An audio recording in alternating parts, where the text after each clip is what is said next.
Sudah bisa, Pak. Baik. Materinya adalah pengadaan khusus.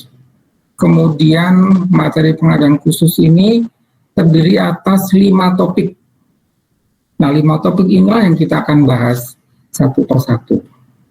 Ya. Nah, materi pertama kita akan mulai dengan pengadaan barang dan jasa dalam keadaan darurat. Nah, sebelum masuk ke situ, saya perlu menjelaskan terlebih dahulu. Kenapa kok judulnya pengadaan khusus gitu ya? Nah, pengadaan khusus ini tentu saja karena berbeda. Ya, jadi dia disebut pengadaan khusus karena pengadaannya berbeda. Kenapa berbeda? Karena kondisinya khusus, kondisinya berbeda, kondisinya tertentu. Ya, kondisinya berbeda dengan kondisi normal atau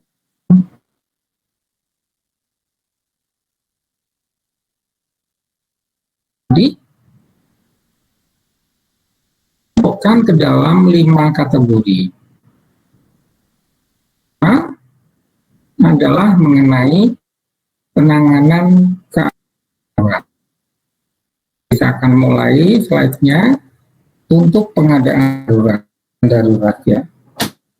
Nah, pertama adalah kita lihat Undang Nomor 24 Tahun 2007 tentang di dalamnya disebutkan keadaan darurat adalah suatu keadaan yang ditetapkan namanya pemerintah pusat ya, suatu keadaan yang pemerintah pusat untuk jangka waktu atas dasar rekomendasi badan yang untuk menanggulangi bencana. Nah, kalian tahu ya, di sini yang disebut dengan badan itu kan badan yang bertugas menanggulangi bencana. Kalau di Indonesia siapa tuh? BP Badan Nasional BNPB. Iya, Badan Nasional Penanggulangan Bencana. Coba Raffles di Badan Nasional Penanggulangan Bencana BPNB. BNPB, Badan Nasional Penanggulangan. Nah, di dalam lalu soal itu keluar. Jadi badan yang diberikan tugas keadaan darurat, jadi kalimatnya nggak persis untuk bencana gitu, tapi karena adalah pengadaan khusus dalam pertanyaannya adalah berikan tugas untuk penanggulangan dan darurat adalah Badan Nasional Penanggulangan Bencana NPB. Oke, nanti akan saya jelaskan apa saja yang dikategorikan dalam keadaan darurat itu. Tapi kita sekarang belajar dulu tujuannya. Darurat dilakukan untuk keselamatan atau perlindungan masyarakat warga negara Indonesia yang ada atau di luar negeri yang pelaksanaan tidak dapat ditunda segera. Nah, inilah kondisi darurat. Tidak dapat ditunda dan harus dilakukan segera. Nah, sekarang kan kita masih berhadapan dengan COVID-19. Ini kategorinya termasuk dalam kategori darurat. Nah, darurat yang mana? Nah, pun darurat itu dibedakan ke dalam 3 kategori bencana alam. Misalnya banjir, gunung meletus, ya, itu adalah bencana alam, contoh dari bencana alam. Nah, kemudian kalau sekarang COVID-19, kita mengalami pandemi COVID-19 sama dengan bencana sebenarnya. Jadi kita mengalami pandemi COVID-19. COVID-19 sendiri bukan bencana alam, non alam. Oke. Sifatnya harus segera, khusus dia. Nah, keadaan darurat yang lain adalah bencana sosial. Bencana sosial contohnya adalah demo. Kalian mungkin tahu ya, waktu pemerintah dalam ini presiden menawarkan ada omnibus law untuk ketenaga kerjaan, termasuk mahasiswa-mahasiswa pada demo. Bahkan kemudian omnibus law-nya pun ditetapkan oleh, ya, terjadilah demo besar-besaran, terutama di Jakarta. Kita tahu sampai kemudian ada beberapa fasilitas publik yang dirusak. Contoh yang sangat terkenal baik foto dan videonya, perusakan halte busway, ya, halte bus Transjakarta di daerah Tamrin, kemudian dibakar, dirusak di situ. Itu menjadi tanggung jawabnya pemerintah daerah, ya, tidak dikategorikan sebagai bencana nasional yang ditangani oleh BNPB tadi, tapi ini karena lokasinya hanya di Jakarta dan yang terdampak itu hanya masyarakat Jakarta, maka dia termasuk dalam kategorinya bencana lokal, penanganannya oleh pemerintah daerah setempat. Jadi bukan oleh presiden. Nah, alokasi untuk memperbaiki halte bus Transjakarta yang terletak di Tamrin itu sepenuhnya menggunakan alokasi dari APBD-nya Pemda DKI. Itu kondisinya darurat. Nah, untuk pengadaan itu, kalau tadi saya kasih contoh, ada halte busway yang dirusak, ya, kemudian Pemda itu segera memperbaiki. Untuk pengadaannya tidak harus mengikuti kebijakan yang tercantum dalam peraturan presiden mengenai pengadaan barang dan jasa pemerintah. Karena harus segera, tidak perlu lagi melakukan proses seleksi, proses tender gitu ya, boleh langsung dikerjakan. Bukan langsung tender, bisa langsung dilakukan dengan penunjukan langsung, ya, sifatnya sangat segera. Artinya sangat segera kalau halte diperbaiki akan mengganggu transportasi umum, terutama transportasi bus. Itu ya kira-kira. Nah, kemudian alokasi apa saja sih terkait dengan penanganan itu? Nah, ini disampaikan di slide berikutnya. Nanti kan juga bisa, referensinya adalah di pasal 59 ayat 4. Bicara mengenai keadaan darurat, maka pemerintah yang pertama menyebut berbentuk siaga darurat. Ini cadangan, ya, alokasinya alokasi cadangan. Bisa dipakai. Alokasi cadangannya tadi bisa dipakai, bisa tidak. Bisa. Kalau dipakai kadang-kadang kurang sehingga perlu tambah lagi. Hanya berjaga-jaga sifatnya. Tahu. Digunakan untuk apa, oleh siapa, belum tahu. Nah, yang kedua bentuknya adalah tanggap darurat. Kalau tanggap darurat ini alokasi yang biasanya disediakan langsung segera kepada manusia, kepada orang. Contohnya misalnya terjadi banjir nih. Nah, kalau terjadi banjir, masyarakat yang terdampak, misalnya rumahnya terendam banjir, dia harus mengungsi.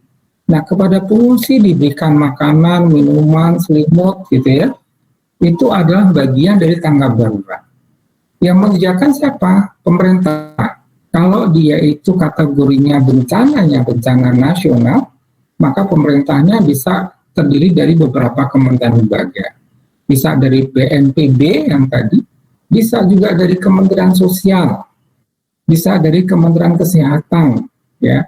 Kan kita juga perlu cek ya, kita perlu periksa masyarakat yang kena banjir apakah sakit atau perlu vitamin atau tidak gitu ya. Jadi beberapa kementerian boleh mengalokasikan alokasi untuk tanggap darurat karena langsung berhubungan dengan manusianya, penyelamatan jiwa manusia.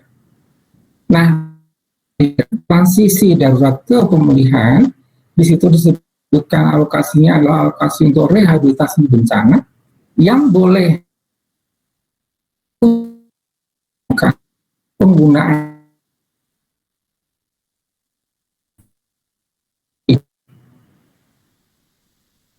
laksanakan tidak harus BNPB, boleh kementerian yang lain. Misalnya kembali lagi contohnya adalah banjir atau tanah longsor, kemudian karena banjir itu menghanyutkan rumah, nah rumah-rumah yang terdampak kemudian direhabilitasi. Nah rehabilitasinya, lagi ini kalau bencana nasional ya, kalau bencana nasional, kemudian nanti yang merehabilitasi rumah itu bukan lagi BNPB, tapi lebih ke Kementerian Pekerjaan Umum dan Perumahan Rakyat. Ya, tapi usulannya harus dari BNPB. Kenapa harus dari BNPB? Ini sebagai koordinator, biar alokasinya itu terbagi rata dan kemudian karena dia koordinator maka jangan sampai misalnya katakanlah tadi kembali lagi contohnya pengungsi.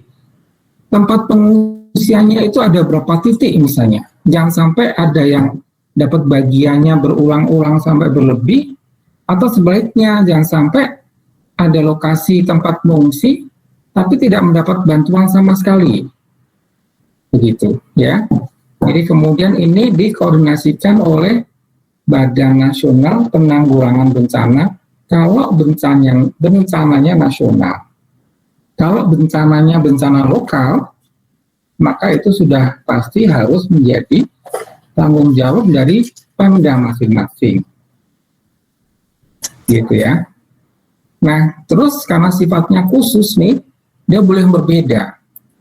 Terus bagaimana ketentuannya? Nah, di sini ketentuannya tadi saya bilang, kalau misalnya kita bicara mengenai pembangunan konstruksi gitu ya.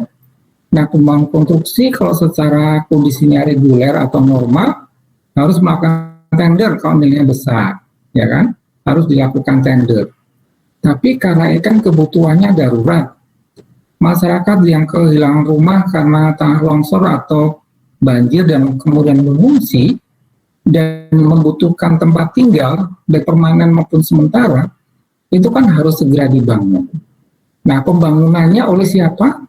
Itu boleh langsung menunjuk kepada penyedia terdekat. Jadi sifatnya ini menjadi penunjukan langsung. Tidak perlu kita harus melakukan lelang dulu, nunggu lama sampai 3 bulan, 4 bulan baru selesai, kemudian baru dilakukan padahal kebutuhannya sangat segera. Jadi harus dilakukan segera, tidak dapat ditunda.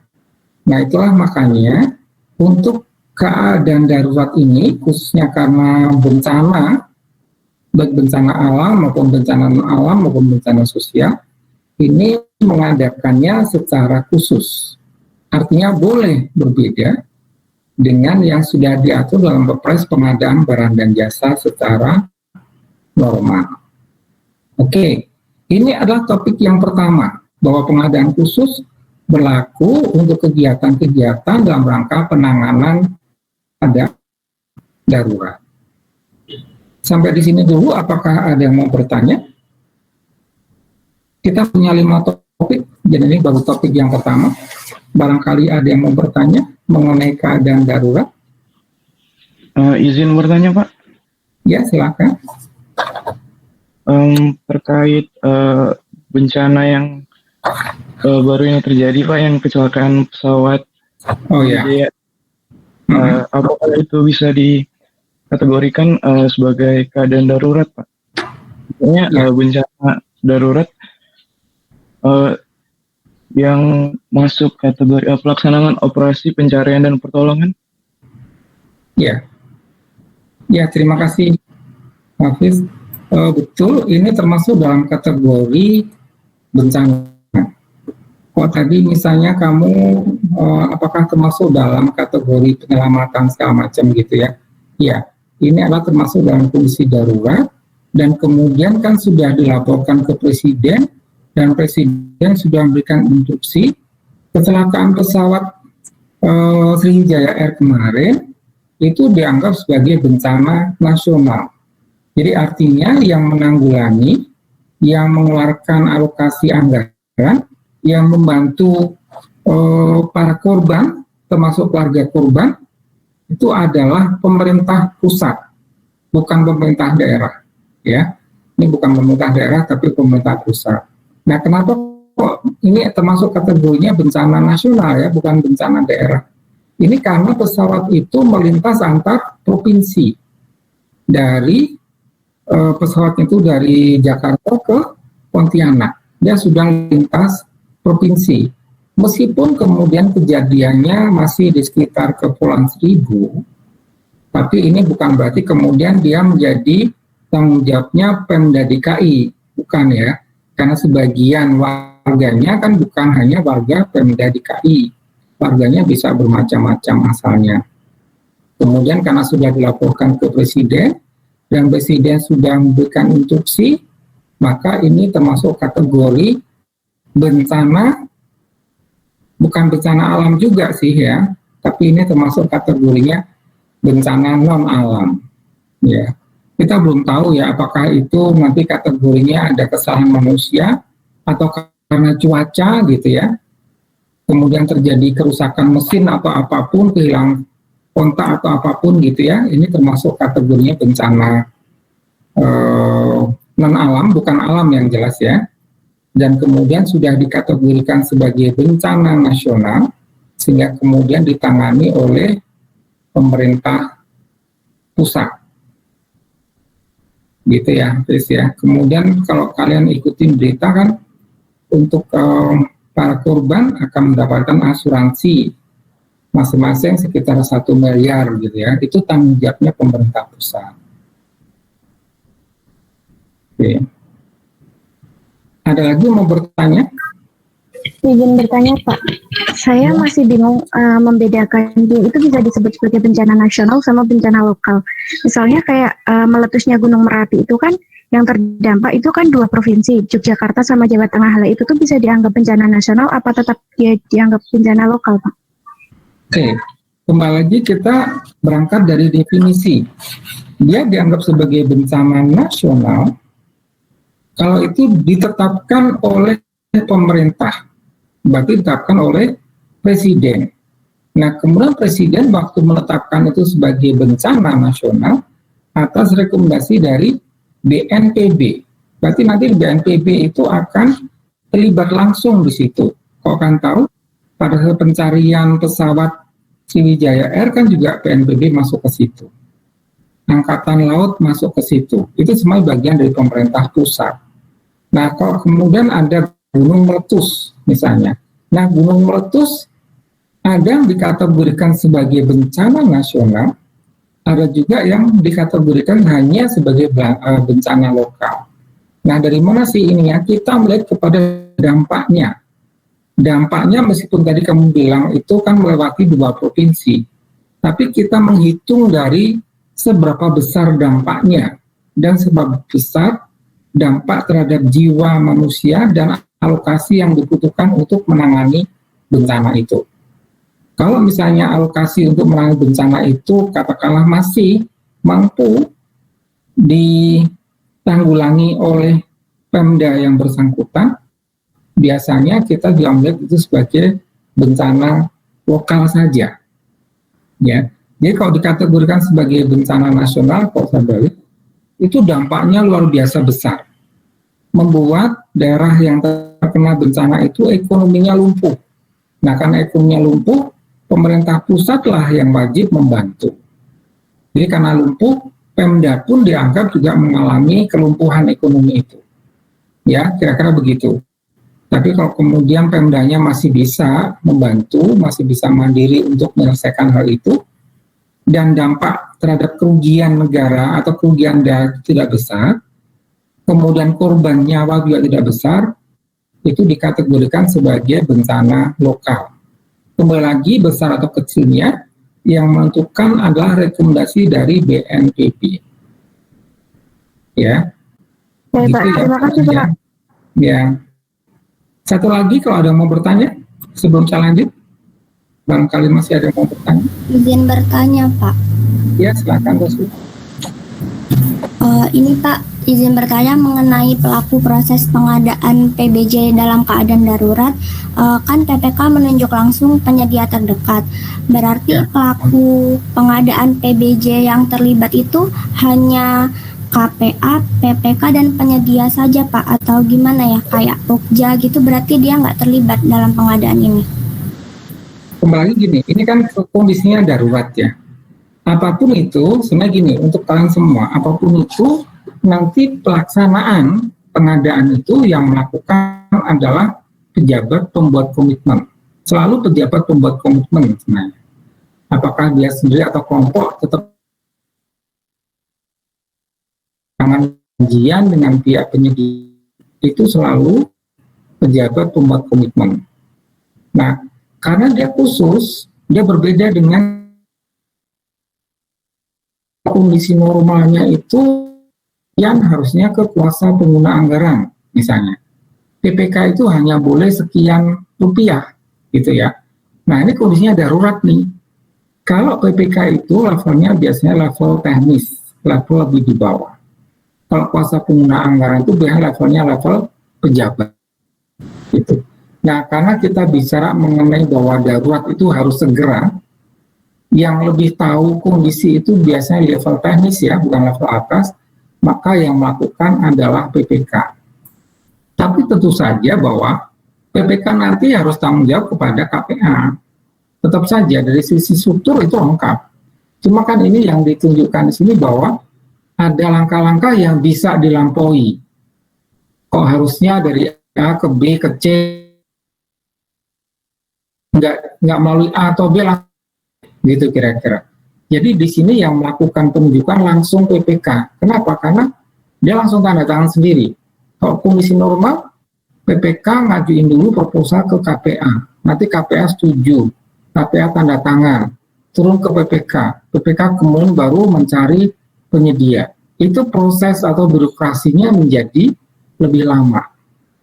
Ya, di sini masih sama dengan kondisi seperti biasa, cuma prakteknya karena yang dibutuhkan adalah waktu segera, maka di sini PPK boleh maju duluan, gitu kira-kira yang dimaksudkan di paparan ini.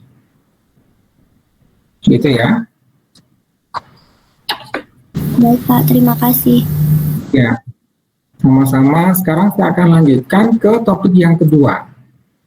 Topik kedua itu kalau pengadaannya dilakukan di luar negeri. Oke. Nah, kalau pengadaan di luar negeri, tentu saja begini, bahwa ini pengadaan barang jasanya tidak dilakukan di Indonesia. Nah, untuk pengadaannya di negara tersebut, bisa jadi sama, bisa jadi berbeda dengan yang terjadi di Indonesia.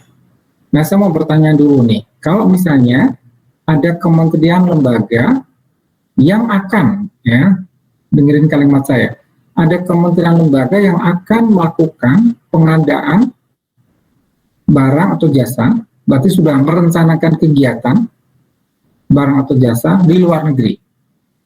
Nah, waktu kementerian lembaga itu menyampaikan rencana pengadaan, belum mengadakan, baru mengajukan rencana pengadaan barang dan jasa di suatu negara, kira-kira bahasa yang digunakan apa?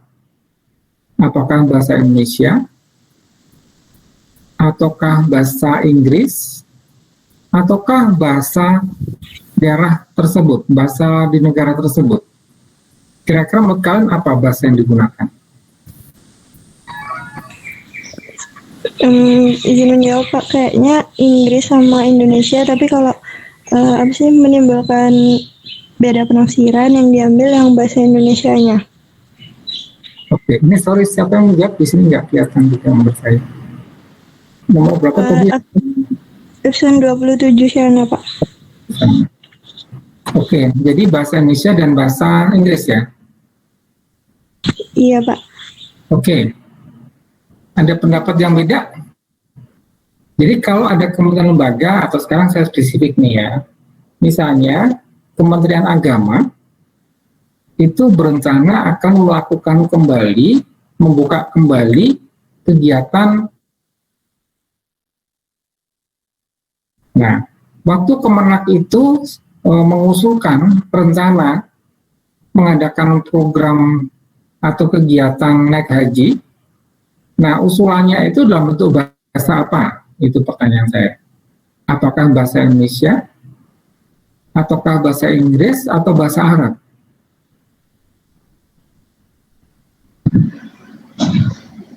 Bahasa apa kira-kira? Oke, Siana udah bilang bahasa Indonesia dan bahasa Inggris. Kira-kira? Mau coba izin menjawab, kalau dari peraturan LKPP tentang tender dan seleksi internasional itu bahasanya yang digunakan dalam bahasa Indonesia untuk semua dokumen dan dapat dibuat dalam terjemahan bahasa Inggris, Pak. Ya, jadi sebenarnya gini, kan tadi saya baru bilang bahwa Kemenag berencana, berarti kan belum kan, sedang berencana. Nah, kalau itu bentuknya rencana, kan masih ingat kan, semua kementerian lembaga yang mempunyai rencana akan melakukan pengadaan barang atau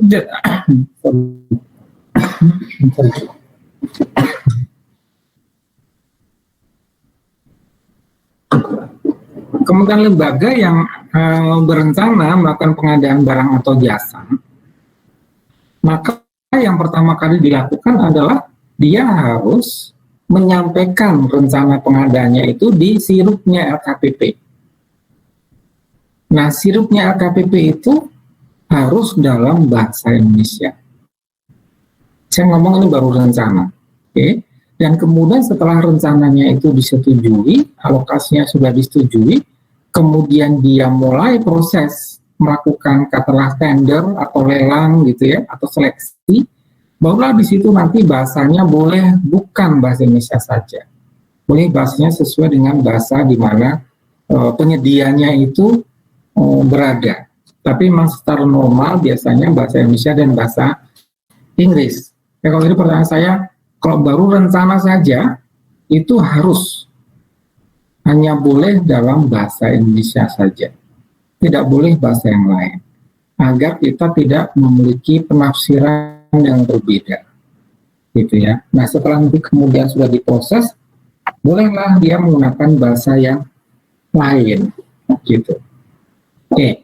Nah, kemudian coba kita lihat slide-nya dulu.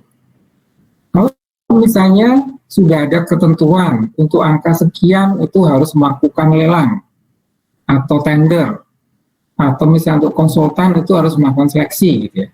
Tapi kemudian kebijakan itu tuh nggak berlaku di negara di mana kegiatan itu akan dilakukan, maka kementerian lembaga yang akan melakukan kegiatan itu boleh mengikuti kebijakan yang berlaku di negara tersebut. Tapi harus ada aturannya dulu. Nah, aturannya dilakukan oleh Menteri Luar Negeri.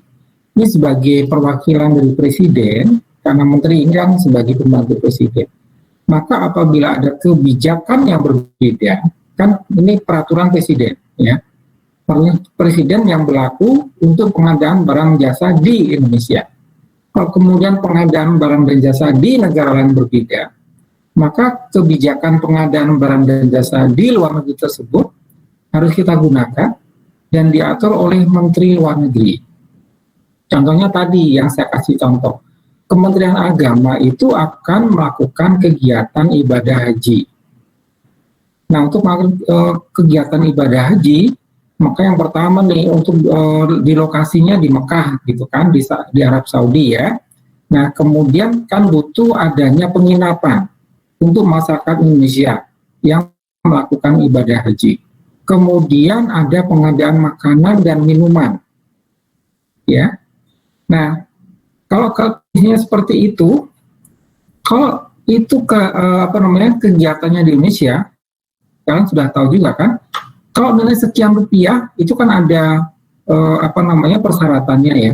Kalau sekian boleh penunjukan langsung, sekian harus tender. Nah, saya sampaikan ke kalian bahwa di Arab Saudi tidak dikenal adanya kebijakan tender atau seleksi. Jadi sifatnya adalah penunjukan langsung berapapun nilainya. Nah, ini berbeda dengan kondisi di Indonesia.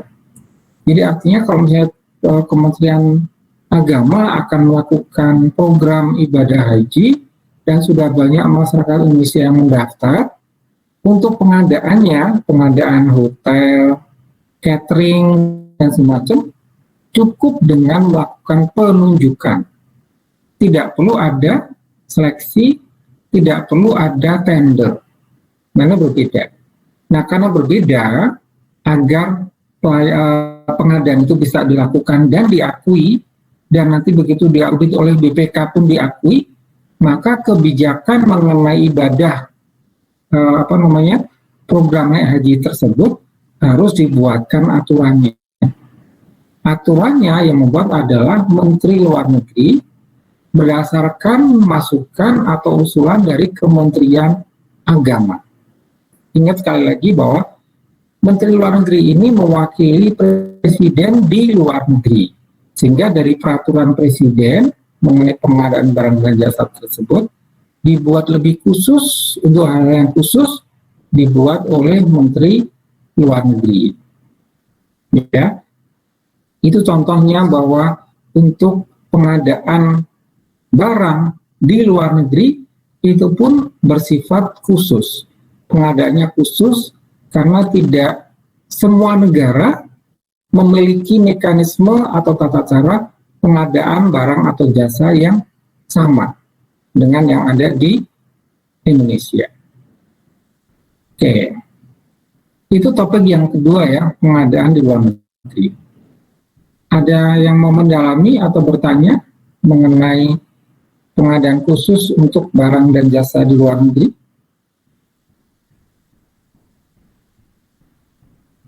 Baik, kalau tidak ada, saya lanjutkan dulu. Sekarang, permisi Pak. Oh ya, silakan. Siapa nih?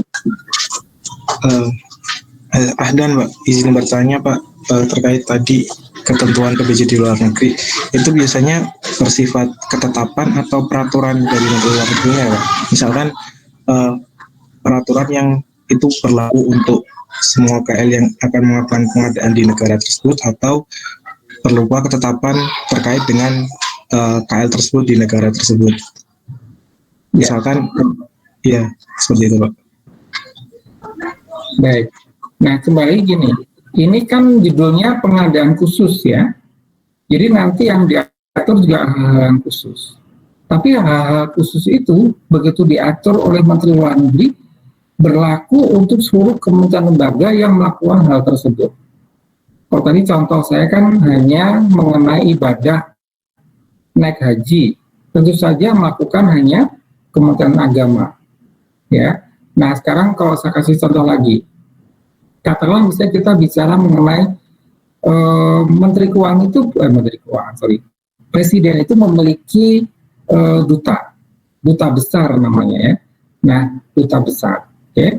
Nah, kemudian duta besar itu, ini ada yang di bawah Kementerian Luar Negeri, tapi ada juga yang di bawah Kementerian Perdagangan atau Perindustrian, atau ada juga di bawah Kementerian Keuangan.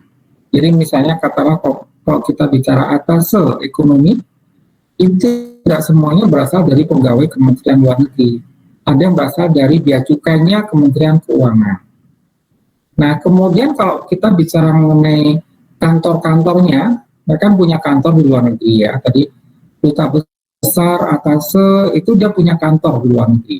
Untuk pengadaan barang atau jasanya, mereka nggak butuh komputer, butuh kertas, ya kan, butuh printer, gitu-gitu. Nah, proses itu begitu diatur oleh Menteri Luar Negeri, berlaku bagi seluruh kementerian lembaga yang terlibat di sana. Tidak khusus kepada siapa, tapi nanti yang di situ yang disebut oleh yang khusus itu adalah mengenai kegiatannya apa. Jadi misalnya kegiatan untuk pembangunan gedung baru di luar negeri yang diatur oleh Menteri Luar Negeri itu berlaku untuk seluruh kementerian lembaga yang akan membangun gedung di luar negeri. Atau kemudian kalau yang tadi khusus ibadah haji, berarti hanya yang melakukan ibadah haji sajalah yang nanti terlibat di situ, dan berlaku hanya untuk beberapa kementerian lembaga saja. Jadi yang di sini yang adalah khusus, tidak mengikat kepada siapanya. Jadi siapapun itu, kalau melakukan kegiatan yang khusus tadi, yang diatur oleh Menteri Luar Negeri, akan berlaku. Nah, bentuknya adalah peraturan, bukan ketetapan. Kalau di sini kan pengadaan barang dan jasa itu ditetapkan dengan peraturan presiden. Nah, peraturan presiden itu kemudian diturunkan di dalam peraturan menteri. Nah, karena yang juga adalah Menteri Luar Negeri, maka nanti bentuknya adalah peraturan Menteri Luar Negeri mengenai pelaksanaan ibadah haji misalnya gitu. Ya. Ya, baik Pak. Berarti fokusnya terhadap kegiatannya ya Pak? Kegiatan Bukan. Ya. Jadi misalkan di suatu negara itu ada 2 kegiatan, berarti ada kemungkinan terdapat 2 peraturan yang satu kegiatan A di negara, misalkan di negara Arab Saudi, yang satu kegiatan B di negara Arab Saudi. Fokusnya terhadap kegiatannya kan Pak, berarti peraturannya, bukan terhadap wilayahnya. Ya. Bukan wilayah. Iya. Nanti di dalam peraturan Menteri Luar Negerinya pun berlaku secara umum. Jadi kalau di negara A kebijakannya berbeda dengan negara B, di mana kebijakan di negara A dan B berbeda dengan Indonesia, maka dalam peraturannya pun disebutkan juga pengadaannya itu apa, yang berbeda itu apa. Kalau di negara A berlakunya bagaimana, di negara B berlakunya bagaimana. Nah itu akan dibuatkan dalam satu peraturan itu, ya. Jadi kegiatannya tidak spesifik untuk kementerian tertentu, negara tertentu, tapi kegiatannya yang berlaku umum, tapi dia memang diaturnya secara khusus karena kegiatan itu dalam prakteknya pelaksanaannya berbeda dengan di Indonesia. Ya. Terima kasih banyak Pak. Ya, sama-sama. Nah, sekarang kita akan melanjutkan, ini tadi sudah masuk ke topik yang kedua ya. Sekarang kita bicara mengenai pengecualian. Nah, sama dengan yang tadi. Di luar negeri itu kan di semua negara tidak sama nih tata cara pengadaannya. Sehingga dia bisa dibuat berbeda. Nah, yang topik ketiga, kita bicara mengenai pengecualian.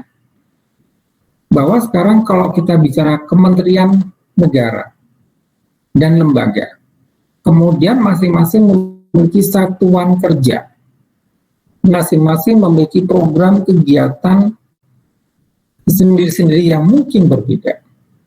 Nah, karena ada kegiatan-kegiatan yang berbeda itulah, maka kemudian dapat diperlakukan khusus. Nah, yang pertama contohnya adalah kalau kita bicara mengenai kegiatan yang dilakukan oleh Badan Layanan Umum. Badan Layanan Umum ini adalah badan yang dibentuk di bawah kementerian, ya, selama ini di bawah kementerian ya, bukan di bawah lembaga. Di bawah kementerian, di mana dia tugas utamanya adalah menghasilkan penerimaan. Tugas pertamanya adalah menghasilkan penerimaan. Nah, penerimaan itu diperoleh atas jasanya, atas jasa layanannya kepada masyarakat.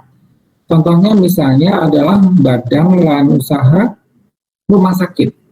Rumah sakit itu di bawah Kementerian Kesehatan atau rumah sakit daerah yang ada di bawah pemerintah daerah itu merupakan badan layanan umum atau badan layanan umum daerah. Nah, apabila dia menerima pasien, kemudian pasien itu mendapatkan layanan kesehatan dan membayar, maka penerimaan PNBP, bagian dari PNBP ya, penerimaannya itu menjadi penerimaan dari Satker BLU itu tidak perlu disetor ke kas negara, tapi bisa langsung digunakan. Nah, kan berarti kan prosesnya ini berbeda nih dari sektor yang lain. Kalau sektor yang lain, misalnya katakanlah Kementerian Hukum dan HAM, memiliki satker yang menangani imigrasi. Apabila kalian akan membuat paspor misalnya, kalian bayar. Nah, kemudian uang penerimaan dari hasil paspor tadi, itu menjadi PNBP. Nah, PNBP-nya harus disetor ke kas negara. Ya kan? Nah, tapi kalau BLU nggak seperti itu. Uang itu diterima dan bisa langsung digunakan. Tapi kalau sektor PNBP, dia menerima penghasilan, langsung 2 hari maksimal, 2 hari setelah diterima, uang itu sudah ditransfer ke kas negara. Secara umumnya begitu.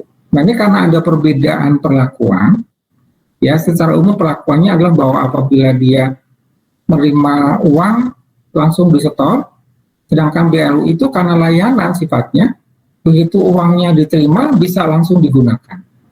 Nah, karena dia berbeda tata caranya, maka untuk pengadaannya pun bisa berbeda. Jadi katakanlah kalau kembali lagi rumah sakit, dia menerima penghasilan dari pasien, kemudian dari pendapatannya itu digunakan untuk membeli obat misalnya ya. Nah, pengadaan obatnya itu boleh berbeda dari yang sudah ditetapkan dalam Perpres pengadaan barang dan jasa. Itu makanya dia diperlakukan secara khusus, gitu. Makanya kenapa di sini ada pengecualian dan kemudian pengadaannya namanya pengadaan khusus. Yang pertama. Nah, sebenarnya kalau kalian lihat ada 4 kategori itu, 4 kategorinya kebanyakan dilakukan oleh BLU. Saya kasih tahu yang kedua sekarang ya. Kalau misalnya kemudian ada layanan yang tarifnya itu sudah standar dan orang banyak tahu. Contohnya apa? Kalau kalian naik bus Transjakarta, ya, atau kalian sebutnya busway. Nah, busway itu dikelola oleh BLUD, dikelola oleh Badan Layanan Umum Daerah karena dia Pemda DKI. Nah, kalian masuk busway, naik busway, itu ada tarifnya, dan tarifnya semua orang tahu. Sekali naik tarifnya 4.500 misalnya.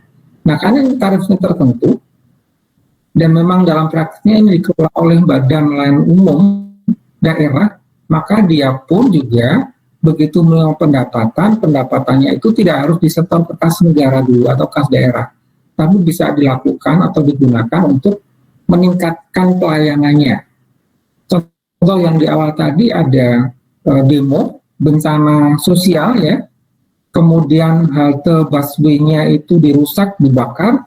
Nah, BLU Transjakarta inilah yang kemudian karena dia punya pendapatan dari pembelian tiket dapat digunakan untuk memperbaiki halte. Nah, itu khusus sifatnya. Jadi tidak perlu mengikuti kebijakan yang ada di Perpres pengadaan barang dan jasa secara kaku. Dia boleh berbeda. Karena kembali lagi dia BLU dan tarif layanannya itu sudah standar dan sudah publish. Atau yang lain nih.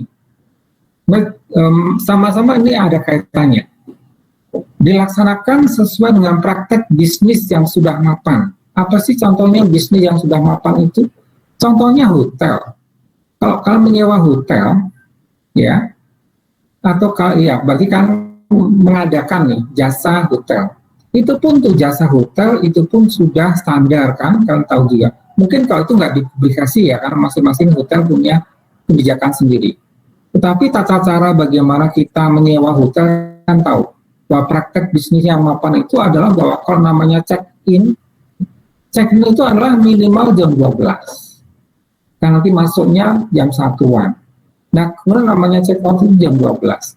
Jadi artinya kalau misalnya orang itu menginap 1 hari, check-out-nya jam 12, kemudian kamar itu akan digunakan oleh tamu yang lain, kamar itu siap baru jam 1. Jadi biasanya itulah namanya check-in, check-out-nya itu sudah ada aturan jamnya yang berbeda dengan jam kita. Nah, jadi komersialnya dia praktek bisnisnya itu, kita masuk mulai jam 1 siang, keluarnya harus jam 12 hari berikutnya. Itu sudah praktek bisnis yang mapan, dan semua sudah mengakui seperti itu. Dianggap 1 hari itu kalau kita masuknya itu jam 1 siang. Kalau kemudian ada tamu datang, dan dia maksa nih, menginapnya dari pagi. Nah, itu akan dihitung, tarifnya dihitung dari kemarin.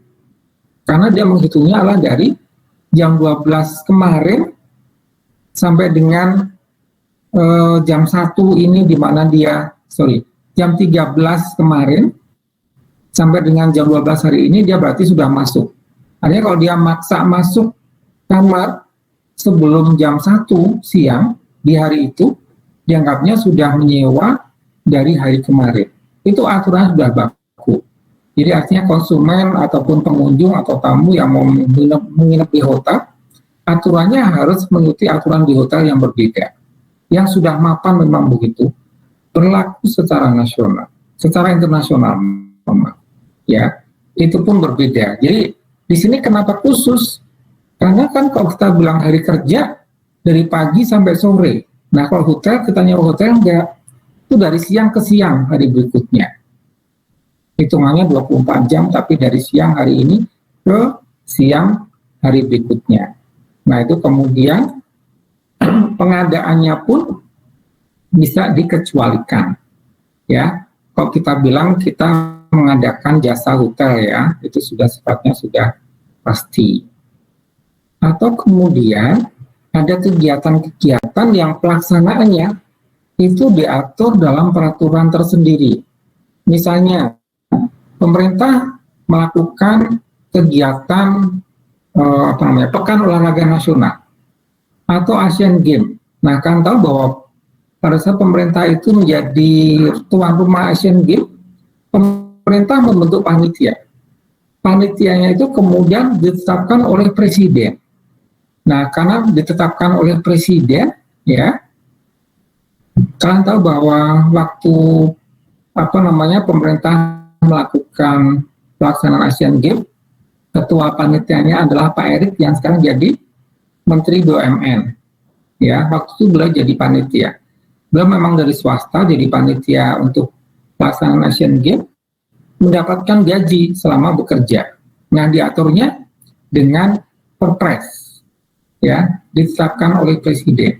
Karena kegiatannya itu sudah ditetapkan oleh presiden, pengadaannya boleh berbeda dengan pengadaan yang diatur dalam peraturan presiden mengenai pengadaan barang dan jasa ini. Jadi dia dikecualikan, itu, ya. Nah, ini adalah topik yang ketiga, bahwa pengadaan itu khusus untuk hal-hal yang sudah dikecualikan, memang dia boleh berbeda. Oke. Ada pertanyaan untuk topik ini? Sudah jelas semua? Izin bertanya, Pak. Ya, silakan. Tapi mengenai poin PBJ luar negeri tidak apa-apa, Pak, karena tadi lost connection. Oke.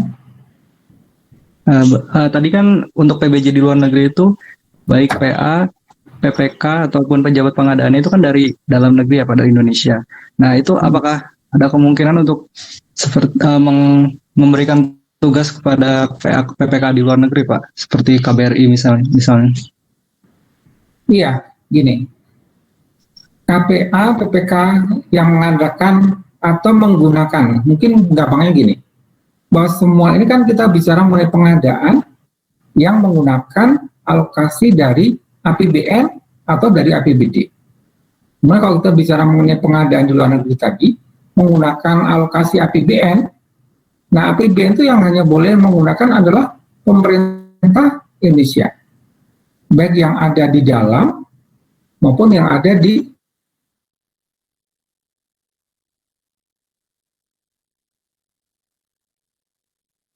mana? Di lokasi itu.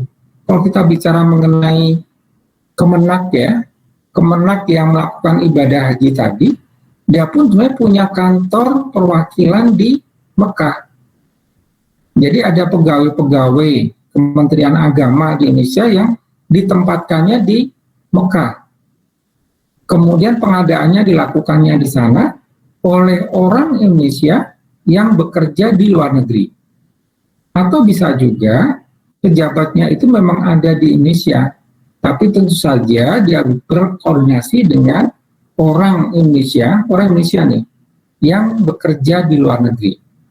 Nah, transaksinya tentu saja nanti harus dari orang Indonesia dengan orang asing, di mana negara itu berada. Gitu ya. Menjawab pertanyaan kamu nggak? Apa yang kamu tanya? Iya, Pak, berarti mau itu pengadaan di luar negeri, yang penting pejabat pengadaan itu warga negara Indonesia, harus berdasarkan pada APBN, dan memang berkaitan dengan pengadaan yang dilakukan gitu ya, Pak? Iya, justru harus yang berkaitan, karena nanti kan dia harus mempertanggungjawabkan. Jangan lupa ya, bahwa setelah kegiatan itu dilakukan, dia membuat laporan, kemudian nanti apabila ada pertanyaan akan diaudit. Orang itu kan harus mampu menjelaskan, sehingga memang dia harus orang yang tahu, ya. Jadi dia orangnya bisa ada di Indonesia, bisa ada di luar negeri. Yang mungkin dia memang PPK yang berwenang, atau KPA yang berwenang, atau bahkan pejabat atau staf pengadaan yang berwenang, ya. Dan untuk keadaan khusus yang terkait dengan transaksi-transaksi yang dilakukan di luar negeri, biasanya pun pegawai itu paling tidak dia harus mampu secara baik ya berkomunikasi dalam bahasa asing, bisa bahasa Inggris ataupun bahasa di mana dia ditempatkan atau di mana kondisi kegiatan itu dilakukan, gitu ya. Baik, dapat dipahami. Terima kasih, Pak. Ya, ada lagi yang mau bertanya? Sebelum saya lanjut ke materi berikutnya. Ini adalah topik yang ketiga. Izin bertanya, Pak. Tapi Ya. ini mengenai topik pertama, boleh nggak, Pak? Boleh, silakan. Izin bertanya, Pak, kan di sini dalam keadaan darurat, PPK itu melakukan penunjukan langsung ke penyedia terdekat atau pelaku usaha lain yang dinilai mampu. Nah, karena keadaan darurat itu kan berarti harus segera pengadaannya ya, Pak. Lalu bagaimana pengawasannya? Kan contohnya itu kayak kemarin ada paket-paket bansos yang dikorupsi ya, Pak, dalam keadaan darurat COVID-19 saat ini. Nah, itu dalam pengadaannya juga kan, Pak. Lalu apa solusinya agar tidak terjadi lagi? Terutama kan ini dalam keadaan darurat, gitu, Pak. Baik. Nah, sekarang gini sih memang. Dalam bekerja itu semua pegawai sebenarnya sudah dibekali dengan yang namanya nilai-nilai. Nah, memang kemudian kalau kita bicara mengenai bansos yang dikorupsi, kita jangan bicara mengenai pegawai. Itu adalah oknum. Artinya tetap saja kita berpikiran positif bahwa tidak semua pegawai Indonesia atau menteri Indonesia kan seperti itu. Itu yang pertama harus kita bicaranya begitu dulu ya. Bahwa ada yang bermasalah, ada yang jelek, tapi yang bagus pun jauh lebih banyak. Itu yang pertama kita harus sama-sama sepakati dulu. Kemudian yang kedua, kita berpikiran positif lagi. Kondisi darurat karena bencana. Kita bicara mengenai nyawa manusia. Nah, kalau kita bicara mengenai nyawa manusia, mengenai bencana, seberapa banyak sih orang-orang yang tidak punya hati nurani gitu. Artinya, mosok sih dalam kondisi kayak gitu, ada korban, ada pihak yang kehilangan, gitu ya, kehilangan nyawa dan harta benda dan segala macam, terus kemudian kita bermaksud jelek. Nah, itu dulu. Makanya kemudian kan memang pegawai itu disumpah. Ingat bahwa tadi yang melakukan adalah PPK, pejabat pembuat komitmen. Jadi dia komit nih. Kalau dia membeli A harus A, dia beli B harus B. Itu namanya dia pejabat pembuat komitmen.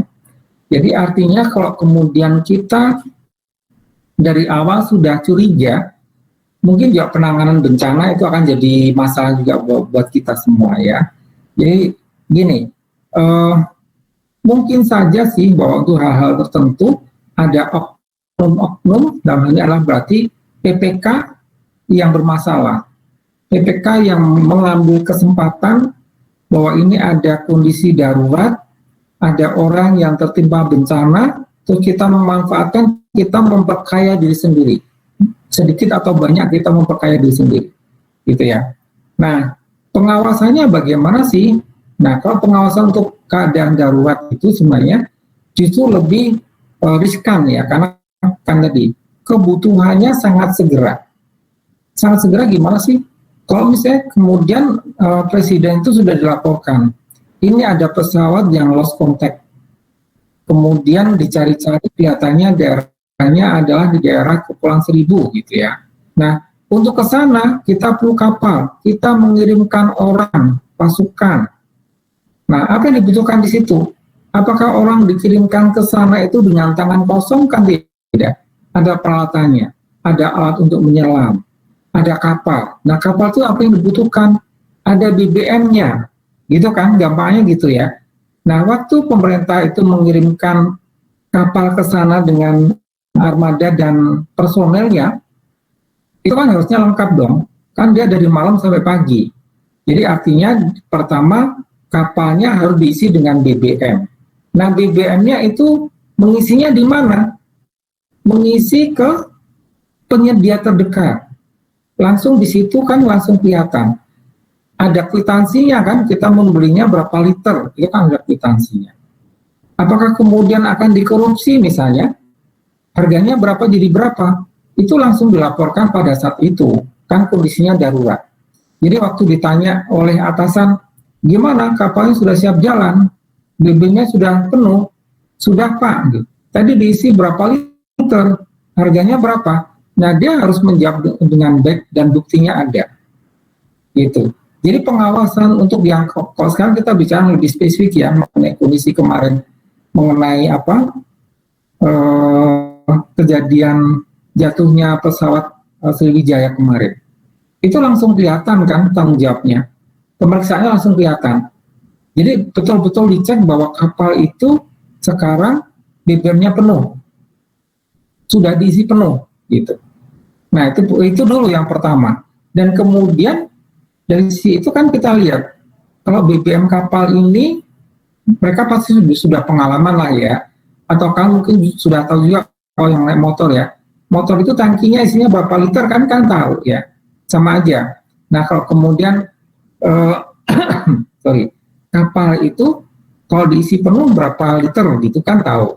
Terus kemudian 1 liternya berapa? Harganya kan tercantum dalam kalau kalian pergi ke pom bensin kan tahu nih. Untuk Pertamax itu sekian rupiah, dikalikan liternya sekian, jadinya sekian rupiah. Kan tahu. Jadi nanti kan ada audit lah yang mengawasi. Hasil akhirnya di audit itu. Semuanya akan dilakukan di audit. Artinya di sini ada pemeriksaan itu memang tidak pada saat itu. Orang juga paling tidak kan harus bertenggang rasa. Orang lagi berduka cita dan kita sudah dengan cepat, dengan sigap membantu, kan kita juga tidak perlu kemudian diawasi pada saat itu juga. Gitu ya. Nah nanti diawasinya adalah pada saat diaudit. Harganya wajar nggak? Kemudian kebutuhannya itu wajar nggak? Nah itu dari situ dulu. Kemudian kalau misalnya yang lebih gampang, kemarin penyelam yang diminta menyelam itu berapa orang sih? Nah masing-masing orang itu kemudian dikasih makan berapa kali? Kemudian untuk menyelam itu alatnya berapa banyak? Oksigennya berapa banyak? Nah itu kan bisa dihitung secara logika. Gitu ya. Itu secara logikanya begitu. Jadi meskipun saya ngerti maksud kamu, bahwa dalam kondisi-kondisi tertentu ada ada oknum-oknum yang mengambil kesempatan dalam kesempitan. Tapi sekali lagi ya, bahwa kita bekerja pun pasti sudah dibekali dengan nilai-nilai. Kemudian untuk kondisi darurat, kita pun juga harus berpikiran positif. Artinya gini, bencana itu sesuatu yang negatif, ya kan? Kalau kemudian sesuatu yang negatif kita tanggapi dengan yang negatif lagi, kondisinya akan lebih terpuruk. Oleh karena itu agar kita juga dengan cepat, dengan optimis kita mau bantu orang, kita harus berpikirannya positif. Kita beretikat baik untuk membantu orang. Gitu. Ini bukan cuma yang kejadian kemarin ya, tapi untuk semua hal, bahwa kalau terkait dengan bencana, itu orang yang baik lebih banyak lah daripada orang yang tidak baik. Kalau tadi bahasa saya yang di awal adalah orang yang punya hati nurani itu lebih banyak daripada orang yang tidak punya hati nurani. Kenapa? Karena kamu atau kalian harus percaya. Semua orang itu akan mati. Kejadian kemarin itu karena kita berkaitan dengan nyawa orang, ya kan? Ada orang yang kehilangan nyawa. Kemudian kita mengambil kesempatan dalam kesempitan, kita pun juga pasti akan dapat hukuman yang setimpal. Itu aja, itu udah hukum alamnya sih. Nggak mengenal keyakinan agamanya apa, tapi secara hukum alam bahwa kalau kita bermain-main dengan nyawa orang, kita pun pasti akan dapat hukuman yang setimpal. Gitu kira-kira ya jawaban saya. Baik, dapat dipahami. Ya, Pak, saya izin melanjutkan dari pertanyaannya Afifah tadi. Yang saya dapat simpulkan, jadi kalau misalnya terjadi keadaan-keadaan kayak gitu, berarti peluang KKN itu jauh lebih besar dong, Pak? Enggak sih, enggak. Kenapa enggak? Gini, yang melakukan itu adalah PPK, ya. Nah, kenapa kalau besar? Sekarang gini ya, apakah kita punya rencana? Sekali lagi pertanyaan saya, apakah PPK itu punya rencana akan mengalokasikan anggaran bencana? Pasti enggak. Jawabannya gini, bahwa alokasi cadangan itu hanya ada miliknya Menteri Keuangan. Ya, alokasi cadangan untuk bencana itu hanya miliknya Menteri Keuangan. Kementerian lembaga apapun itu tidak boleh mengalokasikan cadangan. Nah, itu yang pertama itu.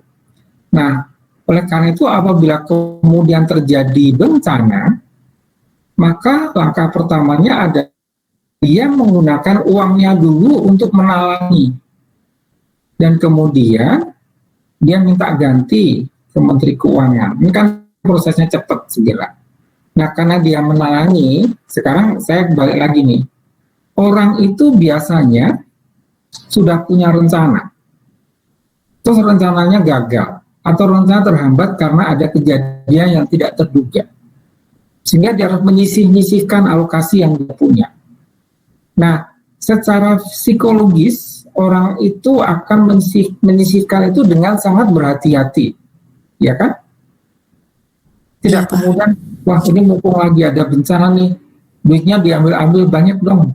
Karena kenapa? Dia nanti akan rugi sendiri. Kan dia punya kegiatan yang lain yang sudah ada alokasi. Tapi kemudian alokasinya itu dikorbankan untuk sesuatu yang tidak terduga kan? Ya enggak?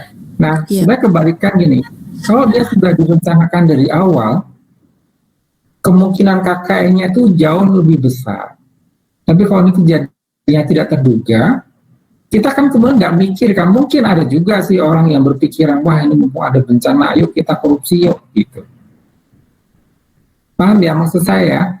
Jadi memang kembali lagi karena nanti si pertanggungjawabannya oleh auditor itu dinilai dari sisi kewajaran. Meskipun gini, meskipun ini kondisinya darurat, tapi tetap kita akan melihat kepada kewajaran. Nah, kewajarannya yang paling gampang adalah kalau misalnya ini pemerintah itu mengirimkan 10 kapal misalnya. Masing-masing kapal itu butuh BBM-nya sekian. Itu kan gampang, selalu logikanya gampang. Kemudian 1 liternya harganya sekian. Nah, kalau kemudian dihitungkan, itu kan dipublish di televisi kan, di media massa. Jadi mereka mencari selama berapa hari, dengan berapa armada, itu kan langsung orang yang awam pun tahu kan, langsung dihitung secara logika tahu. Nah, kalau nanti angkanya menggelembung, barulah kemudian, oh ini berarti kemarin ada permainan nih, ada korupsi nih, gitu. Jadi kalau saya pribadi sih nggak yakin ya, karena setelah jadi PPK, bahwa komisi-komisi darurat, malah kemudian orang itu langsung berpikiran KKN atau korupsi.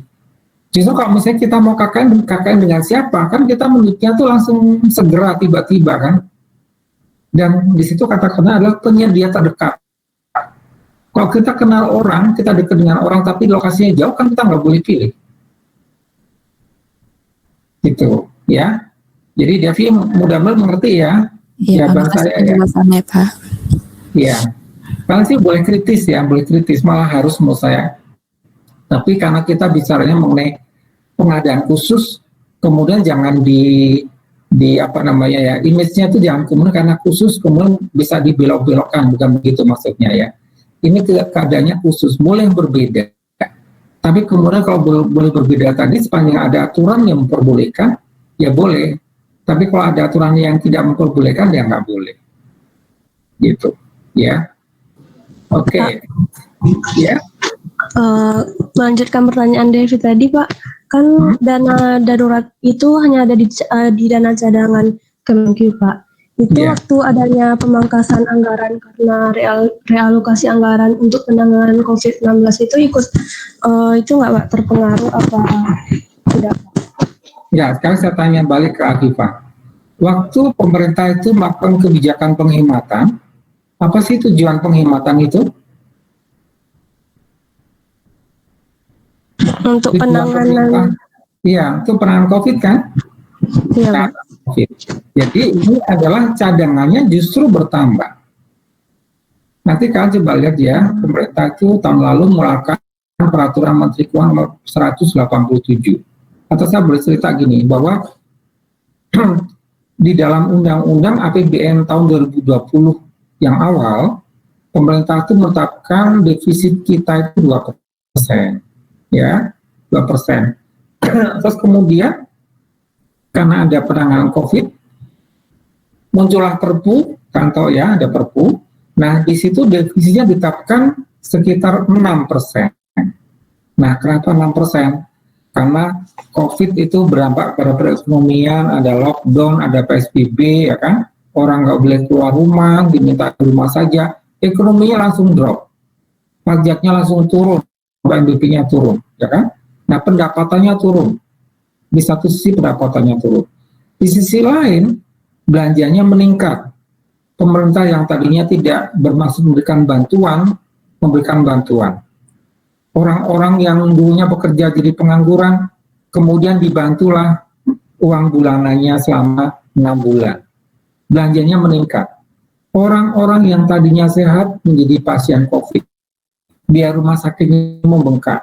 Nah, kemudian pemerintah membebaskan biaya untuk penanganan COVID. Nah, semuanya itu sifatnya masih cadangan. Cadangannya Menteri Keuangan. Jadi bisa digunakan untuk macam-macam.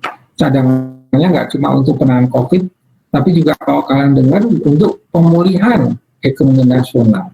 Itu sifatnya cadangan. Jadi cadangannya malah semakin besar. Yang tadi di awal kita sudah tahu ya, bahwa untuk kondisi darurat itu, cadangannya itu bisa untuk bencana alam, bisa untuk bencana non-alam, bisa juga untuk bencana sosial. Bisa dipakai, bisa tidak, tadi saya bilang. Kalau dipakai, bisa cukup, bisa nggak cukup. Nah, kondisi di tahun lalu itu justru kita tidak cukup, sehingga kemudian pemerintah menerbitkan surat utang lagi, tapi kemudian di dalam perkembangannya pun tidak semuanya digunakan. Nah, ada peraturan Menteri Keuangan nomor 187, nanti kami bisa cek, itu adanya kemungkinan menggunakan sisa penerbitan. Jadi tadi sudah dipatok defisitnya 6%, kemudian pemerintah sudah mematok, sudah disepakati dengan DPR, boleh menambah penerbitan surat utang sekian triliun, dan itu sudah sudah diterbitkan, tapi dalam prakteknya tidak semuanya digunakan. Sehingga ada sisa dan sekarang akan digunakan di tahun 2021 ini. Salah satunya adalah untuk penanganan atau pembiayaan vaksin. Ya, nanti sisa dari penerbitan itu akan digunakan untuk penanganan vaksin. Tahun lalu pun belum ada kebijakan dari pemerintah. Tahun lalu pemerintah itu masih mentargetkan hanya orang-orang tertentu lah, terutama petugas medis, tenaga medis lah yang kemudian mendapatkan vaksin gratis. Tapi Presiden terakhir sebelum divaksin kemarin sudah memberikan instruksi bahwa vaksin itu harus gratis. Semua harus berhak mendapatkan vaksin dan gratis. Sehingga kemudian nanti, ini kan vaksin ini juga bagian dari penanganan COVID. Jadi ini bagian dari penanganan bencana non-alam. Nah, cadangannya akan ditambah lagi. Nanti kan sebentar lagi akan dengar beritanya pasti bahwa pemerintah itu akan kembali lagi melakukan kebijakan penghematan. Penghematannya itu bukan kemudian tidak digunakan, enggak. Refocusing namanya. Dulunya untuk apa? Sama dengan yang tadi pertanyaan Devi tadi. Karena dulunya untuk apa, sekarang jadi untuk apa? Orang kan udah punya uang tuh dipotong nih. Nah, kalau dipotong kan dia pasti segen, pasti males lah ya gitu. Jadi nggak mau dia. Nah, oleh karena itu dia akan sangat berhati-hati. Kemungkinan korupsinya mungkin ada, tapi itu hanya orang-orang yang kalau menurut ini kalimat saya, orang-orang yang tidak punya hati nurani. Orang yang tidak takut mati, atau bukan orang mati. Orang yang tidak takut masuk neraka. Kalau bahasa saya sih gitu. Ya, karena semua orang pasti punya kepercayaan sih ya. Semua pasti mati sih iya. Dan nanti masuk ke surga atau masuk ke neraka nih gitu. Dan orang udah tahu sih kalau orang yang melanggar ketentuan Tuhan gitu kan, ya salah satunya kan masuk ke neraka gitu. Nah, tergantung orang tuh menganggap korupsinya berdosa atau enggak. Kan dari sisi itu dulu ya. Sehingga karena ada kebijakan penghematan, itu justru cadangannya bertambah. Orang kan sudah punya alokasi, nggak mau dong gitu. Ya, jadi kebijakan penghematan itu justru bukan mengurangi cadangan, tapi justru menambah. Tahun 2001 ini, sebentar lagi juga akan tahu beritanya, untuk pengadaan vaksin ini, bahwa penghematan akan dilakukan kembali untuk menambah cadangan. Karena kita nggak tahu juga kebutuhannya kan. Siapa tahu nanti kebutuhan untuk vaksin bertambah lagi, kurang lagi gitu. Dan harus dialokasikan tahun depan. Sehingga ini masih perhitungan kasar ya, tapi intinya bahwa dengan adanya kebijakan penghematan justru tidak mengurangi dana cadangan, tapi justru menambah dana cadangan. Oke. Oh, berarti dulu ya. Sorry, gimana? berarti itu hanya yang mempengaruhinya itu pengadaan secara umum aja, Pak. Kalau pengadaan daruratnya malah bertambah dananya, Pak. Iya, malah bertambah. Iya. Terima kasih, Pak. Ya, sama-sama. Nah, sekarang saya akan lanjutkan dulu ya. Bagi kalian yang akan bertanya, tolong sabar dulu. Saya tadi lupa nih, belum saya centang. Tadi siapa yang bertanya terakhir? Masih Afifah tadi ya? Afifah atau bukan tadi yang terakhir yang bertanya? Afifah yang mana nih? Maulida atau Afifah yang Fadilah? Biasa nggak kalah kasih centang? Yang barusan ini Afifah Nurul Fadilah, Pak. Oke, baik. Tadi ya Afifah Maulida juga ada nanya. Ya justru itu, karena saya sudah mencentang Afifah Maulida. Saya makanya mastiin yang barusan itu masih Afifah Maulida atau Afifah Fadilah gitu. Pertanyaan saya. Oke. Baik, sekarang saya lanjutkan ke materi yang keempat. Kita punya 5, sekarang kita sudah masuk yang keempat ya. PBJ untuk pelaksanaan penelitian. Nah, ini pun juga bisa diperlakukan khusus. Kenapa kok khusus ya?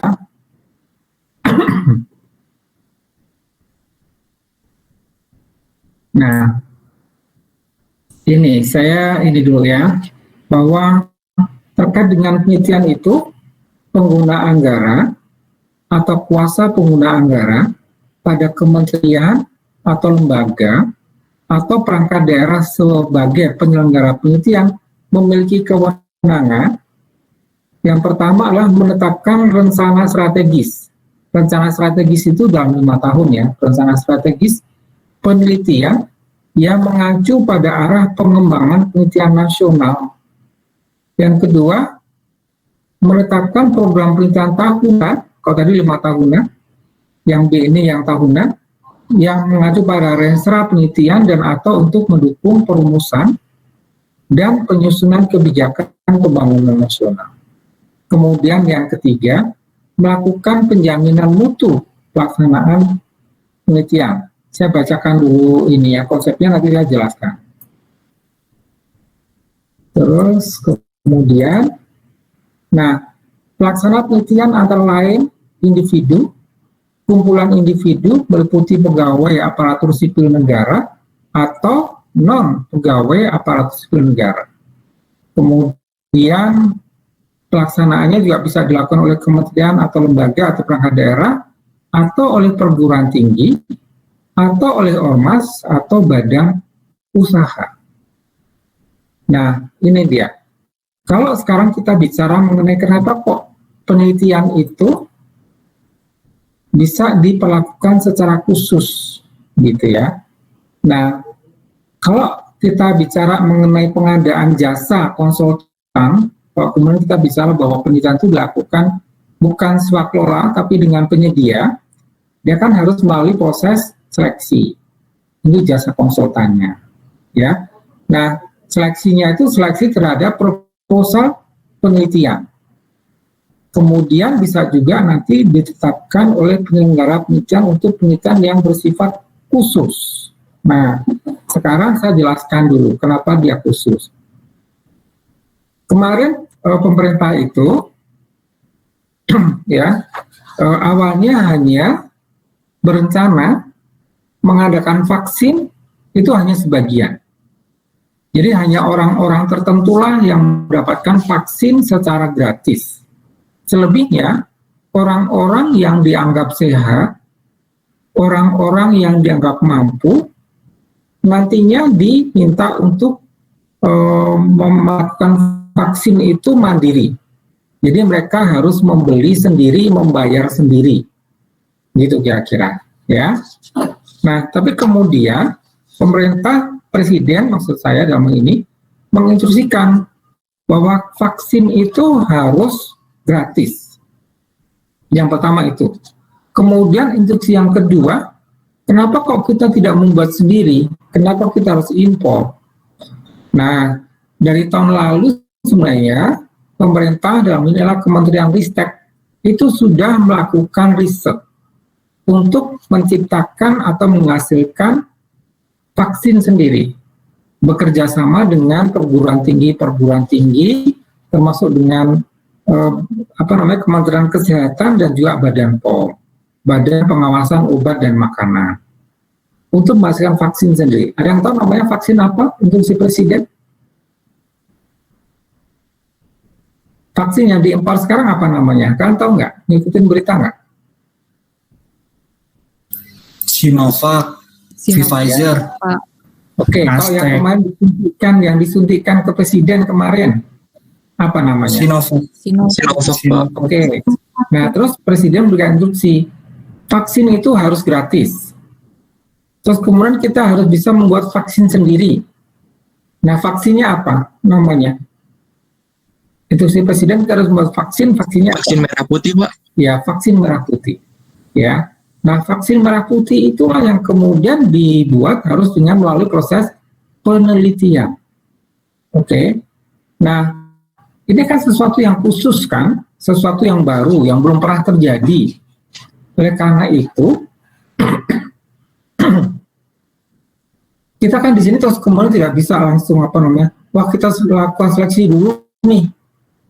Nanti siapa-siapa yang berminat, siapa yang kompeten, kita nilai dulu, baru kemudian boleh bekerja. Nggak begitu. Instruksi presiden boleh ke perguruan tinggi, boleh ke kampus-kampus, bahkan boleh ke individu, gitu, ya. Dan kemudian dalam prakteknya karena perintah kan kita nggak tahu ya, bisa cepat, bisa lama.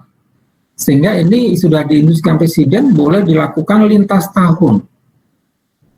Sehingga artinya kalau penelitiannya sudah seperti ini dan ini arahan presiden, kita boleh berbeda konsepnya dengan pengadaan konsultan seperti biasa. Kalau konsultan seperti biasa itu untuk nilai sekian kita harus menggunakan jasa konsultasi dan kita harus melakukan seleksi terlebih dahulu misalnya. Nah, karena kondisinya ini khusus, maka untuk penelitian seperti ini boleh berbeda. Jadi siapapun begitu ada instruksi presiden, termasuk kalian ya, di antara kalian itu yang memiliki minat untuk melakukan penelitian, boleh. Terus kemudian nanti secara pribadi atau kalian berkelompok boleh melakukan itu, gitu ya. Nah, inilah yang kemudian sudah diinstruksikan oleh presiden. Sehingga untuk kegiatan penelitian ini pun sekarang juga sifatnya sudah dikecualikan, dilakukan dengan pengadaan khusus, dia berbeda. Tetapi ini sebelum saya break karena azan ya, itu bahwa untuk melakukan penelitian ini siapapun itu, bisa kementerian lembaga, bisa perangkat daerah, bisa juga individu, apabila tertarik untuk mengikuti penelitian yang diadakan oleh pemerintah, ya, penelitian yang diadakan oleh pemerintah, artinya penelitian itu dibiayai dari APBN atau dari APBD, maka dia harus mengikuti aturan yang ditetapkan oleh Menteri Riset dan Teknologi, Menteri Ristek, atau Menteri Pendidikan.